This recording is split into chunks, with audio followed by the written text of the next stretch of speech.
ఈరోజు చిన్నపిల్లలకి బొట్టును ఎలా తయారు చేసుకోవాలో ఈ వీడియోలో అయితే చూపిస్తానండి. చాలా ఈజీగా చేసుకోవచ్చు. కాకపోతే ఈ బొట్టు తయారయ్యేసరికి కొంచెం టైం ఎక్కువగా పడుతుంది. ముందుగా ఒక కళాయిలో కానీ ఒక తపాలలో కానీ సగ్గుబియ్యాన్ని అయితే వేసి ఇలా వేయించుకోవాలి.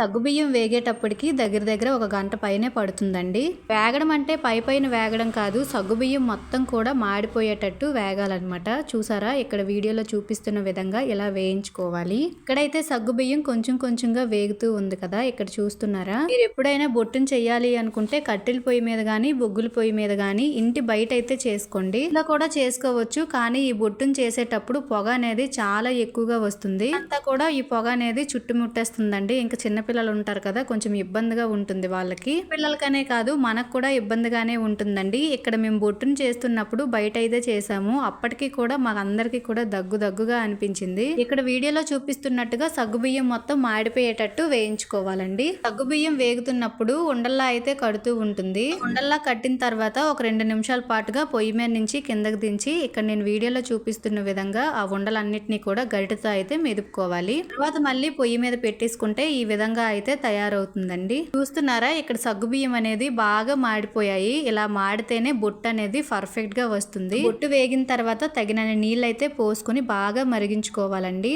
సైడ్ అయితే ఇలా నూకలతోని సగ్గుబియ్యంతోని అయితే బొట్టును చేసి చిన్నపిల్లలకి అయితే పెడుతూ ఉంటారు. పిల్లలకైతే ఒక 3 సంవత్సరాల వరకు పెద్ద సైజులో అయితే బొట్టు పెడుతూ ఉంటాము. మగ పిల్లలకైతే సంవత్సరం లోపు వరకు అయితే పెడుతూ ఉంటామండి. ఈ బొట్టు పెట్టడం వల్ల దిష్టి అనేది పిల్లలకి అస్సలు తగలదండి. చాలా మంది కాటికైతే పెడుతూ ఉంటారు, కానీ కాటిక అనేది బొట్టుగా పెట్టకూడదు. చిన్నపిల్లలకి బొట్టుగా కాటికైతే పెడితే ఆయుష్ తగ్గుతుందని చెప్పి మా సైడ్ అయితే అంటూ ఉంటారు. అందుకే మేమైతే ఇలా బొట్టు తయారు చేసి చిన్నపిల్లలకైతే పెడుతూ ఉంటాము. చేయడం చాలా ఈజీ అండి, కాకపోతే కొంచెం చేయడం ప్రాసెస్ ఎక్కువ. ఇక్కడ మేము సగ్గుబియ్యం వేగిన తర్వాత నీళ్ళైతే వేసాం కదా, నీళ్ళు వేసిన తర్వాత ఇందులో ఏమి కూడా వేయలేదు. మధ్యలో ఇలా కలుపుతూ ఉండాలండి బొట్టు అయినంత వరకు కూడా. ఇక్కడ చూస్తున్నారా, బొట్టు అనేది అడుగు వరకు కూడా అయ్యింది కదా. ఇంకొంచెం మనకి ఇంకినట్లయితే బొట్టు అనేది తయారైపోతుంది. నీళ్ళు అనేవి మరీ ఎక్కువ వేసుకోకూడదు, అలానే తక్కువ కూడా వేసుకోకూడదండి. అంచనా బట్టి వేసుకోవాలి. ఇక్కడ మేము ఈ బొట్టుని 8:30కి అయితే చేయడం స్టార్ట్ చేసాము. దగ్గర 10:30 అయితే అయ్యింది. ఇది చేయడానికి పెద్ద ప్రాసెస్ ఏమీ ఉండదండి, కాకపోతే కొంచెం మరగడానికి అలానే వేగడానికి టైం పడుతుంది. ఇక్కడ బొట్టు అనేది పూర్తిగా ఇంకిపోయినట్లయితే అయిపోయిందండి, అంటే ఫైనల్ స్టేజ్ కి అయితే వచ్చింది. ఈ పొయ్యి మీద నుంచి అయితే ఈ కళాయిలో బొట్టుతో సహా దింపించుకొని పక్కనే ఉన్న గ్లాస్ లో అయితే వేసేసుకోవాలి. గ్లాసుల్లో కానీ మేమైతే అప్పుడు కొబ్బరి చెప్పులో అయితే వేసుకునేదాన్ని. మా పాపకి 4 సంవత్సరాల క్రితం చేసిన బొట్టు అయితే ఇప్పటికీ కూడా ఉందండి. ఈ బొట్టు ఎన్ని సంవత్సరాలు అయినా సరే ఉంటుంది. ఒక్కసారి మనం ఇలా బొట్టును చేసుకున్నట్లయితే ఇద్దరు పిల్లలకి, అంటే ఫస్ట్ సెకండ్ బేబీకి కూడా సరిపోతుంది. టైం అయితే దగ్గర 10:30 అయితే అయ్యిందండి. ఈ బొట్టు ఏ పాప కోసం చేసామో ఆ పాప అయితే పడుకుడిపోయింది.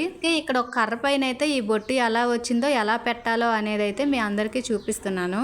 ఈ బొట్టు చేసే ప్రాసెస్ అనేది ఈజీగా అనిపించినట్లయితే ఇంకా మీ ఇంట్లో చిన్నపిల్లలు కనుక ఉన్నట్లయితే ఇలా తయారు చేసి మీ పిల్లలకి పెట్టండి, అస్సలు దిష్టి తగలదు. ఈ వీడియో నచ్చినట్లయితే ఒక లైక్ చేసి నా ఛానల్ని సబ్స్క్రైబ్ చేసుకోండి. Thank you for watching.